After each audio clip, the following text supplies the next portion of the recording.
এই দুষ্টুরা, মেয়ের বাপ দিল 5 লাখ টাকা, উল্টা লিখলাম মিথ্যা কথা যে ছেলে 5 লক্ষ টাকা দেনমোহর ধার্য করিয়া বিবাহ করতে আইছে।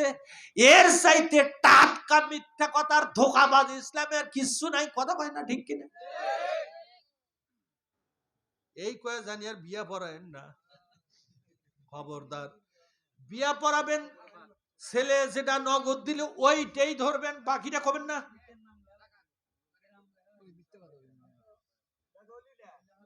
ছেলে যেটা দিব ওইটা দেনমোহর, আর মেয়ে দিয়া ছেলের নামে লিখলে ওটা মিশে কথা, ওটাকে আপনি ছেলের নাম নেবেন। মেয়ের বাপ দিছে, মেয়ের নাম তো কন না, কন হলো ছেলের নাম। কাবিন যদি 5 লাখ করে, ওই 5 লাখ টাকাই দিতে হবে ছেলেকে, ছেলেকে দিতে হবে। অথচ আমরা মেয়ে দেয় ছেলের নাম কই, বোঝেন নাই? দিল হলো মেয়ে, আর নাম কই কার? অমুকের ছেলে অমুক 5 লাখ টাকা দেনমোহর ধার্য করে বিয়ে করে আসছে। আসলে কেউ 5 লাখ দিছে? দিল কেন? মেয়ে দিল। তাহলে কোন যে অমুকের মেয়ে অমুক এই বলদটাকে টাকা দিয়া কিনে নিয়ে স্বামী হিসেবে কবুল করলো, দেন কি বেটাকে? আর কলজা ফাইটে যাবে, কথা কোন ঠিক কিনা? 1 টাকা দেওয়ার নামে খোঁজ নাই। শ্বশুর বাড়ি থেকে যৌতুক নিয়া কি বাজায় রে বাবা, ডুম ডুম ডুম ডুম ডুম, মাটি শুদ্ধ কাঁপে। হ্যাঁ, বউরে ফাঁকি দিয়েছেন, ছেলে জন্মাইছেন 13টা, আজ পর্যন্ত জানেন না দেনমোহর দেওয়া কি? বাটাম ফাটালা দিবি। রাসূলুল্লাহ সাল্লাল্লাহু আলাইহি ওয়াসাল্লাম বলছেন কিয়ামতের দিন ওই পুরুষ পাঁজর ভাঙা অবস্থায় উঠবে যে তার স্ত্রীর দেনমোহর পরিশোধ করে নাই। জানি বাঁকা, আপনি বাঁকা থাকবেন কারে ভাই? তুই দুনিয়া থাকতে না টান টানা ছিল, আজ তুই বেঁকা হচ্ছিস কেন? কয় ভাই রে আর কইস না, বউরে যে দেনমোহর দেওয়া লাগবে এটা তো জানতাম না। বউয়ের কাছ থেকে খালি নিতাম, পিটাইতাম আর নিতাম, পিটাইতাম আর নিতাম। বউ যদি মাফ করে দেয়, মাফ নিবেন কেন? একটা ফরজ ইবাদত, তার থেকে আপনি যে খেদমতটা নিবেন কিছু তো দিতে হবে। একেবারে ফিরি ফিরি মাপ নিবেন কেন? মেয়েরা তো দিবেই মাপ, কিন্তু আপনি ফিরি ফিরি মাপ নিয়েন না। ফরজ একটা ইবাদত, এটা কথা বলে ঠিক না বেটি? নিয়েন না রে ভাই, কিছু দেন, ফাঁকি দেন কে? মা বোনেরা খুশি হচ্ছে না? বলছে আল্লাহ হুজুরের আয়াত বাড়া দিও। আবার এই টাকা জীবনেও স্বামীকে যদি না দেয় গুনাহ হবে না? স্বামীকে দেওয়ার দরকারই নেই, ওর মতো আলাদা কিছু করে মাঝে মাঝে যা খাইবার চায় তাই খাবি। কথা বলছেন? আপনি যেভাবে বন্ধুদের সাথে যায় বাজারে যায় এটা খাবেন সেটা খাবেন, বইয়ের জন্য আনবেন না। বইয়েরও যা মনে হয় তাই খাবি, অসুবিধা কি? ওর টাকা দেও খাবি, কতক্ষণ ঠিক কিনা? কোন স্ত্রী যদি চাকরি করে, বউ যদি টাকা আপনাকে না দেয়, আপনি জোর করতে পারবেন না। আল্লাহ কোরআনে বলছেন স্ত্রীর কামাই স্ত্রীর, পুরুষেরটা পুরুষের। দেখছেন না? আল্লাহ নারীদের কত সম্মান দিছে। নারীদেরকে ইসলাম ঠকায় না, ইসলাম নারীদের জেতাইছে। যার কারণে স্বামীর অংশ পায়, বাপের অংশ পায়। সুবহানাল্লাহ কোন। একদিকে দেনমোহর পায়, আর একদিকে স্বামীর অংশ পায়, আর একদিকে বাপের অংশ পায়। মেয়েদের ইজ্জত ইসলাম দিয়েছে, আল্লাহ দিয়েছেন। জোরে কোন ঠিক কিনা? আমরা মা বোনদের ইজ্জত দেওয়া জানি না। যেই মায়ের পদতলে, নারীর পদতলে হলো বেহেশত লুকায় আছে। জোরে কোন না সুবহানাল্লাহ। আর আমার আপনার পায়ের তলে শুধু স্যান্ডেল ছাড়া আর কিছু নাই। আমার ভাইয়েরা, নারী পুরুষের মর্যাদা আল্লাহ পাক কোরআনুল কারিমে বলেছেন হুন্না লিবাসুল লাকুম ওয়া আনতুম লিবাসুল লাহুন্না। একে অপরের পরিপূরক, পরিচ্ছদ স্বরূপ। আল্লাহ এখানে কম বাড়া করেন নাই। তবে পুরুষেরা নারীদের পরিচর্যাকারী হবে, পিটাতনকারী হবে না, খাটিয়াতনকারী হবে না। আর রেজালু কাওয়ামুনা আলা নিসা বলা হয়েছে, অর্থাৎ স্ত্রীদেরকে ভরণ পোষণ দেখাশোনার দায়িত্ব স্বামীর উপরে, এইটা বলা হয়েছে।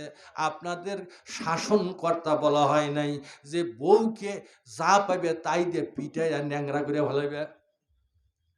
একদিন দেখি মান্নান নগরে একজন পাতাল কোলে নিয়ে বউলে দৌড় মারছে। আমি কলেজ থেকে যাচ্ছি, বউটার দেখি ঠ্যাং একখানে এইভাবে ঝুলতেছে, আরে রক্ত দর দর করে পড়তেছে। আমি কেঁদে ফেলে দিলাম, জিজ্ঞেস করলাম কি হয়েছে? কয় যে নিয়ে যাচ্ছে ওরই বউ, ও একটা খাইটিয়ে দিয়ে 2 পাও যাইতে বাড়ি মারছে, একটা ঠ্যাং ভেঙে এইভাবে ঝুলতেছে। হাসেন না, হাসেন না, এটা হাসির খোরাক হলো? ও যদি আপনার মেয়ে হতো কলজা ফাটিয়ে মারা যাইতেন। কথা বলেন ঠিক কিনা? ও মানুষ না পশু? ও ভাই, পরের সালে যদি আপনি ইট দেন, আপনার সালে কিন্তু পাথর পড়বে। আপনি পরের মেয়েকে এনে নির্যাতন করবেন, আপনারও তো ঔরসে একটা সন্তান আল্লাহ দিতে পারে কিনা? আপনি যদি কাউরে জ্বালান, সারাটা জীবন আপনাকেও জ্বলতে হবে। কথা বলেন ঠিক না বেঠি? সারা জীবন আমি দেখেছি যে লোকটা বউ পিটানোর জম, ওই লোকটার মেয়েকে আবার তার জামাই পিটানোর জম। আমি নিজে দেখছি, হাজারো প্রমাণ আছে। এই জন্য দরদের ভাইরা, খবরদার, পরের মেয়েকে ভালোবাসা দিয়ে আপনি সব করতে পারবেন। স্ত্রীকে যদি আপনি ভালোবাসা দেন, মিষ্টি মুখের কথা বলেন, ওকে দ্বারা আপনি সব করাতে পারবেন। কিন্তু রাগ মুখী, মুখ ভ্যাকসায় কথা বলবেন, কোনদিন বউ আপনার কথাও শুনবে। যতই পিটিয়া লম্বা করেন না কেন, রাসূলুল্লাহ বলেছেন ওদের বাঁকা হাড় দিয়ে আল্লাহ তৈরি করেছেন, ওই হাড় সোজা করা অত সস্তা না। কতক্ষণ ভাই ঠিক না বেঠিক? ওই হাড় যদি সোজা করবার চান, তাহলে আপনিই সোজা হয়ে যাবেন। কোনদিন ওই হাড় সোজা করা সম্ভব না। অতএব স্ত্রীকে ভালোবাসা দেন, মোহাব্বত দেন, প্রেম দেন, দেখবেন বউ আপনার চাইতে বেশি ভালোবাসা দিবে। জোরে বলেন ঠিক কিনা? আমার ভাইরা, বন্ধুরা আমার, ও রাসূলুল্লাহ স্ত্রীদেরকে জীবনে কোনোদিন আঘাত করেন নাই। যখন তিনি রেগে যেতেন কোন স্ত্রীর ব্যবহারে, তিনি তখন চেহারাটা লাল হয়ে যেত। নবীজির চেহারা দেখেই সবাই বুঝতো নবীজি রেগে আছেন। আমার ভাইয়েরা, বন্ধুরা আমার, হযরতে আয়েশা ছোট্ট একটা মেয়ে, এই মেয়েকে নবীজি বিয়ে করেছিলেন। 6 বছর বয়সে বিয়ে করে নবীজি ভালোবাসা দিয়া, প্রেম দিয়া আয়েশার মনটা জয় করেছিলেন। আয়েশা খেলা করে বান্ধবীদের নিয়ে। নবীজি লক্ষ্য করে দেখেন, ওই যে আয়েশা খেলাধুলা করতেছে, আমাকে যাওয়া দেখে ওর বান্ধবীরা সব দৌড়ায়। নবীজি বলেন দৌড়াইয়া পালায়, আয়েশাও ঘরের ভিতরে চলে যায়।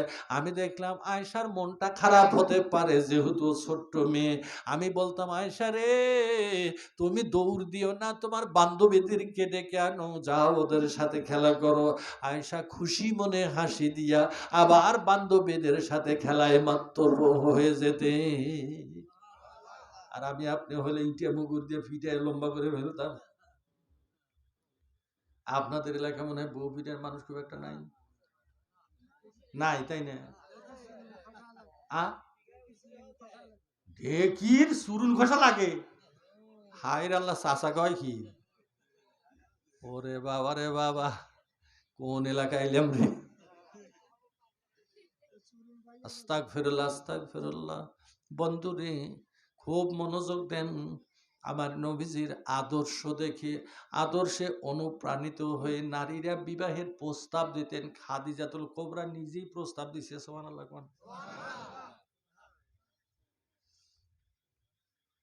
হযরতে আলী রাদিয়াল্লাহু তাআলা আনহুর সঙ্গে ফাতেমার যেদিন নবীজি বিয়া দিয়া দিলেন, বড় বড় বিয়ার প্রস্তাব আসে, নবীজি রাজি হন না। ফাতেমার সঙ্গে যখন আলীর বিয়ের প্রস্তাব আসলো, আমার নবীজি মেয়ের কাছে জিগাইলেন, মেয়ে তখন হাসিও দিলেন, মুসকে হাসলেন, আবার কাঁদলেন। নবীজি বুঝলেন আমার ফাতেমা এখানে রাজি আছে। বিয়ে পড়ায় দিয়া হযরত আলীকে একটু আড়ালে ডেকে নিয়ে যে বললেন, ও আলী, জানো কি তোমার সাথে কারে বিয়ে দিয়ে দিলাম?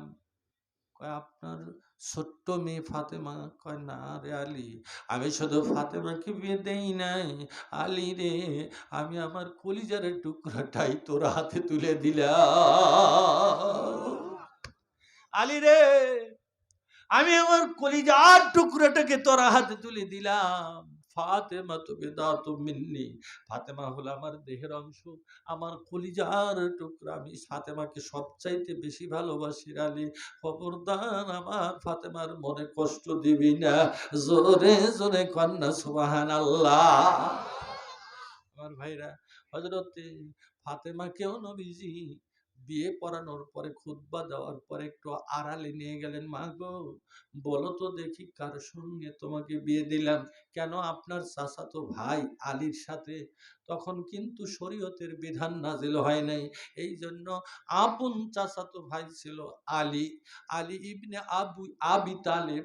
আবু তালেবের ছেলে হলো আলী।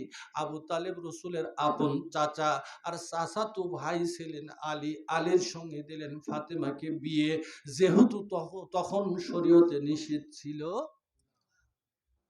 আমার ভাইয়েরা, এরপরে ফাতেমাকে বললেন, ফাতেমা, আমার চাচাতো ভাই আলীর সঙ্গে শুধু তোমার বিয়ে দিলাম না, বরং ও ফাতেমা, আমি এমন একজন সাহাবীর সঙ্গে তোমার বিয়ে দিলাম রে, যাকে আসাদুল্লাহিল গালিব বলা হয়, বিজয়ী বাঘ। জোরে কন্যা সুবহানাল্লাহ। ফাতেমা রে, আলী গরিব সাহাবী, আমার সাহাবীদের মধ্যে সবচাইতে গরিব, কিন্তু আমার সাহাবীদের মধ্যে সবচাইতে জ্ঞানী হলো হযরতে আলী। জোরে কন্যা সুবহানাল্লাহ। আনা মাদিনাতুল ইলমি ওয়া আলিয়্যু বাবুহা, আমি হলাম মদিনার শহর, আর আলী হলো সেই শহরের প্রবেশদ্বার। খবরদার ফাতেমা রে, স্বামীর সঙ্গে বেয়াদবি করবে না। স্বামী যদি সন্তুষ্ট হয়, আমার আল্লাহ নিজে তোমার প্রতি সন্তুষ্ট হয়ে যাবে। দরদের মা বোনেরা, কান ফেলে শোনেন গো মা, এই ফাতেমাতুজ জোহরা এই পৃথিবীতে যেদিন স্বামীর ঘরে চলে গেলেন, অভাব অনটন যেন ফুরায় না। আল্লাহ পাকের এই বান্দি কতই না কষ্ট করে সংসার করেছেন। সারা রাত যদি তার জীবনী বলি ভাই, ফের শেষ হবে না, বসে কাঁদবেন, কিন্তু হাতে সময় পাবো না গো বন্ধু। কান পেতে শোনেন, হযরতে ফাতেমাতুজ জোহরা হাসান হুসাইনকে নিয়ে কত কষ্টে জীবন যাপন করেছেন। একদিন দেখেন ফাতেমাতুজ জোহরা বসে বসে সালাত আদায় করছে। আমাদের দেশের নারীরা কিন্তু বসে থেকে নামাজ পড়ে, কত কিছু কিছু আছে না নাই? সারাদিন কামের ব্যস্ততা, যখন একটু ফ্রি পাইছে নামাজ পড়ার জন্য যায় উজু করে বসে গেছে, কিন্তু দাঁড়ায় নামাজ পড়া ফরজ, বসে পড়া যাবে না গো মা বোনেরা। যদি অসুস্থ না হন তাহলে অবশ্যই দাঁড়ায় নামাজ পড়তে হবে। দাঁড়ায় নামাজ পড়া ফরজ, এখন ঠিক না বেঠিক? আমার মা বোনেরা, ফাতেমাতুজ জোহরা ওই দিন বসে নামাজ পড়তেছিলেন। নবীজি জিজ্ঞাসা করলেন, মা, তুমি তো কোন দিনে দাঁড়িয়ে সারা বসে নামাজ পড়ো না, আজ কেন তুমি দাঁড়িয়েছো? ফাতেমা বলেন, আব্বুজি, আমার গায়ের পরনের যে কাপড়টা আছে এতই ছিঁড়ে গেছে, এতই তালিযুক্ত হয়ে গেছে, যেহেতু নারীর নামাজের সময় বড় একটা চাদর বা ওড়না দিয়ে সারা শরীরটা ঢেকে দিতে হবে, শুধু মুখ হাত পা বাদ দিয়ে। আমি জানি না কোন জায়গা দিয়ে আমার শরীরেরই কোন সতরটা বের হয়ে যাবে, এই ভয়ে আমি বসে বসে নামাজ আদায় করি।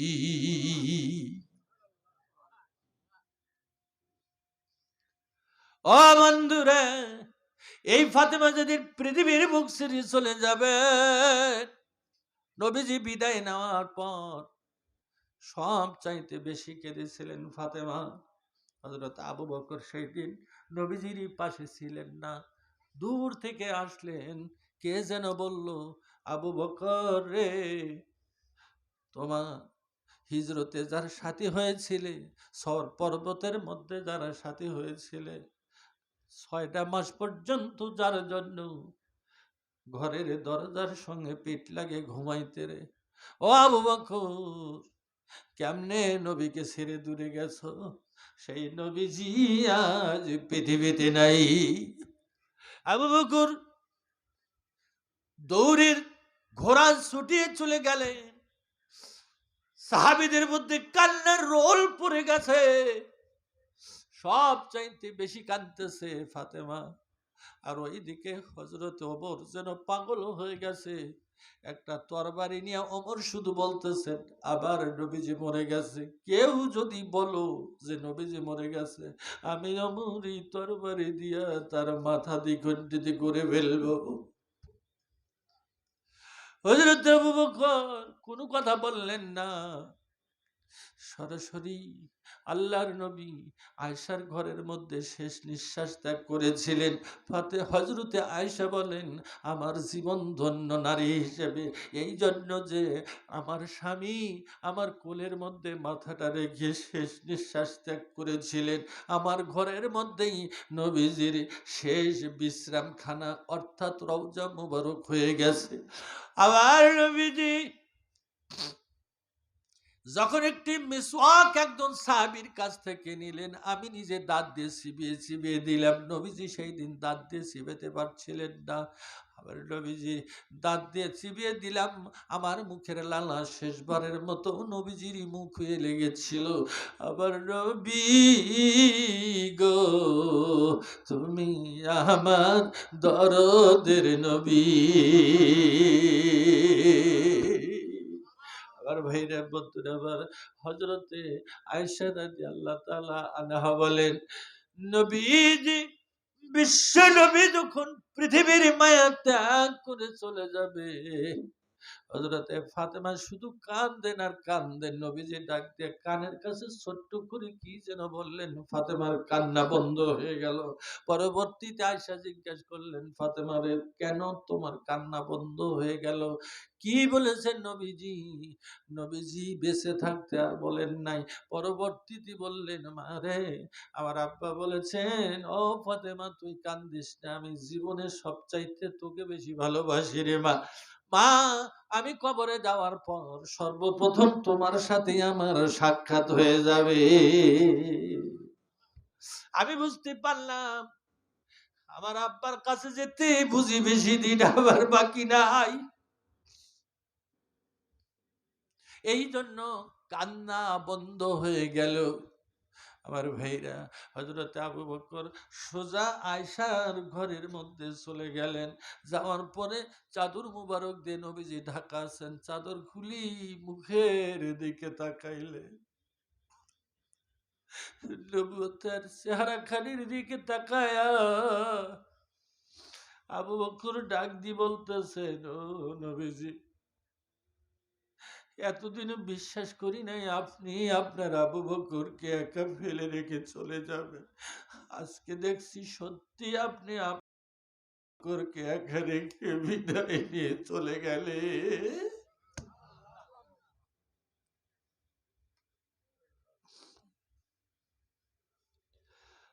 বন্ধুরা, আবু বকর এই বাক্যটা যখন বললে, সাহাবীরা কান্নায় গড়াগড়ি করে কাঁদতে লাগলেন।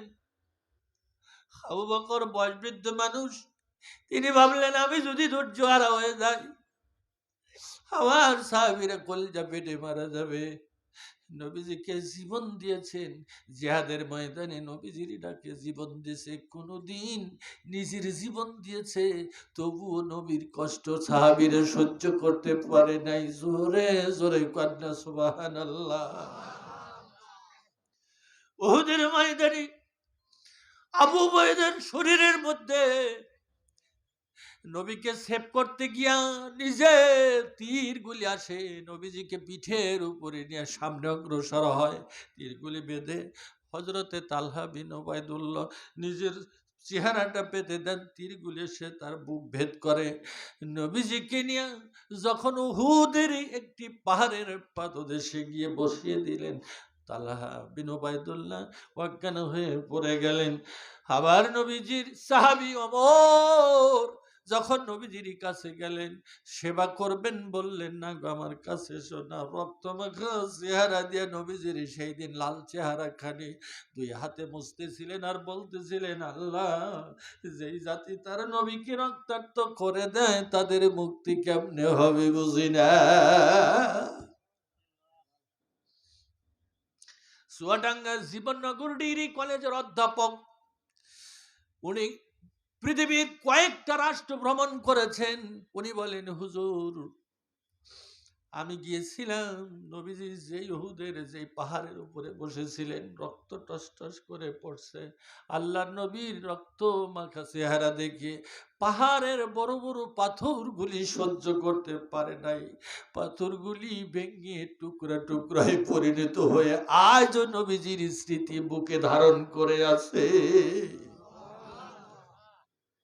সেই সাহাবীরা কেমনে সহ্য করবে রে?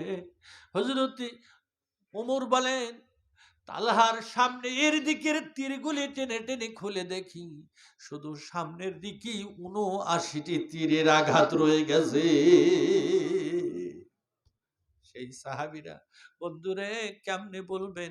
আবু বকর মসজিদে নববীর ভিতরে গিয়া বক্তব্য শুরু করে দিলেন। আমার নবীজির সাহাবী আবু বকর বললেন, ও সাহাবীরা, সত্যি তোমরা যদি পাগলামো করো, মরে পাগলামো করো না, তরবারিটা রাখো। যারা আল্লাহর গোলামি করো তারা শোনে না, নবীজি দুনিয়ায় আর বেঁচে নাই। যারা মুহাম্মাদেরই গোলামি করো তারা বলতে পারো নবীজি মরে নাই। এই কথা শোনার পরে ওমরের হাত থেকে থরথর করে তরবারিটা পড়ে গেল। হযরত ওমর তখন মেঝেতে পড়ে লুটিয়ে কাঁদতে লাগলেন। সত্যই আবু বকর, তুমিও বলছো নবীজি দুনিয়ায় বেঁচে নাই? ও বন্ধু, হযরতে ফাতেমাতুজ জহরা ৬ মাস পরে, গুনে গুনে ৬ মাস বাদে হঠাৎ করে একদিন তিনি হাসান হোসাইনকে গোসল দিচ্ছেন নিজে হাতে। গোসল দেওয়ার সময় কান্দেন, চোখ দিয়ে টস টস করে পানি পড়ে। মা রে, কোনোদিন তো গোসল দিতে কাঁদো নাই, আজ কেন আমাদের গোসল দিতে কাঁদো? বলে, বেটা রে, তোমরা বুঝবে না, তোমরা গোসল সেরে নাও। মা মনে মনে ভাবছে, আমার আব্বা জানেরই ভবিষ্যৎবাণী, আজই জীবনের শেষ গোসল, আর কোনোদিন আমার সন্তান হাসান আর হোসাইনকে গোসল দিতে পারবো না। চোখের পানি ঝরে যায়। হাসান আর হুসাইনকে গোসল দিয়া ওই রাত, ওই দিনে ওই জায়গাতে নবীজির আরেকজন মেয়ে ছিল। তাকে বললেন, বোন রে, আমার 2 সন্তানকে একটু খাবার দিয়ে দাও, আমি গোসল সারি। যেন আত্মীয় বাড়িতে বেড়াতে যাবেন, নতুন গোসল করে ভালোভাবে নতুন নতুন পোশাক পরিধান করে ফাতেমা এইবার হাসান আর হোসাইনের খাবার দিকে বারবার তাকায়। হাসান 2-1 লোকমা খায়, ছোট্ট ছেলে হোসাইন খায় না। বলে, খালা খাবো না। কেন খাবা না? খাবো না এই জন্য যে আমার মার চোখে পানি। কেন? মা জবাব দিল না, না দেওয়া পর্যন্ত খাবার খাবো না। মা জনমধুখনি ঘরের ভিতরে যখন চলে গেল, সবাইকে স্বাগতম জানায় হযরতে আলীর কাছ থেকে বিদায় নিয়ে লম্বা চওড়া ঘটনার ছোট্ট করে নিয়ে আসি বন্ধুরে। ঘরের মধ্যে গিয়ে বলল, বাহির দিক থেকে শিকলটা লাগাই দেবে, খবরদার আমাকে কেউ ডাকবে না, ডিস্টার্ব করবে না। আল্লাহর কোরআন পড়লেন, এরপরে তিনি আল্লাহর কাছে গুনগুন করে দোয়া করছেন, জীবনের শেষ ডাক আল্লাহকে ডাকছেন। কিছুক্ষণ পরে ঘরের মধ্যে নীরব হয়ে গেল, কোনো শব্দ শোনা যায় না। নতুন পোশাক পরিধান করে সেজে গুজে যেন কার বাড়িতে বেড়াতে যাবে ফাতেমা, হঠাৎ করে এই শব্দ যখন শোনা যায় না, এইবার মেয়েরা চিন্তা করে, নবীজি বলেছেন, যেই ব্যক্তি ফাতেমার মনে কষ্ট দিল সে যেন আমার মনে কষ্ট দিল। ফাতেমা নিষেধ করেছে, ঘরের শেকল কেমনে খুলি, তবুও মানলেন না। একজনে গিয়ে ঘরের শিকলটা টান দিলেন, ভিতরে গেলেন, গিয়ে দেখেন ফাতেমাতুজ জোহরা নিথর নিস্তব দেহটা নিয়ে চিরনিদ্রায় ঘুমিয়েছেন। কাছে গিয়ে দেখেন ফাতেমা জগতে আর বেঁচে নাই। ওই দিন কান্নারাজের রল পড়ে গিয়েছিল। হাসান হোসাইনকে ডাক দিল, আয় রে আয় হাসান, ও হোসাইন দেখে যা তোর মা কেন তোদের সাথে গোসল দিতে চোখের পানি ফেলেছিল, বুঝে নিয়ে যা। এইবার হাসান একদিকে, হুসাইন একদিকে, মা জনমধুখনির গালের সঙ্গে গাল লাগাইয়া কাঁদে আর বলে, মা রে, ওরে মা, 6 মাস পূর্বে আমার নানা যে বিদায় নিয়ে চলে গেছে, নানার মুখে কতই না গল্প শুনতাম, নামাজের মধ্যে নানার কাঁধের উপরে বসে বিরক্ত করেছি, কোনোদিন নানা বিরক্ত হয় নাই। মা রে, নানা আমাদের দেখলেই তো দুই ভাইকে 2 কোলে তুলে নিয়ে সুখ দিয়ে দিতেন, আমাদের খোঁজ খবর না নিয়ে নানা কোনোদিন বিছানায় যেতেন না। সে নানাও চলে গেল। ও মা, তোমার কোলে মাথা রেখে আমার নানার কত স্মৃতি বিজড়িত গল্পই না শুনেছি রে মা। আজ তুমিও বিদায় নিয়ে চলে গেলে গো মা। বলো তোমার হাসান আর হোসাইন কার কোলে মাথা রেখে নানার গল্প শুনবে? এইভাবে দুইটা ছেলে যখন কান্দে, নারীর নরম দেহ ওই দিন মদিনায় কান্নার রোল পড়ে গিয়েছিল। ও বন্ধুরে, এই পৃথিবীতে থাকার জায়গা নাই রে, আমি আপনিও চলে যাব। এই জন্য নারীর সাথে যদি ভালো ব্যবহার করেন, হযরত ফাতেমা যখন বিদায় নেন হযরত আলীর কাছ থেকে, আলী বলেন, ফাতেমা রে, জীবনে তোমাকে ভালো দামের কাপড়ও পরাতে পারি নাই, খাওয়াতেও পারি নাই, তুমি আমার কাছে ক্ষমা চাচ্ছ, আমাকেই তুমি ক্ষমা করে দিও।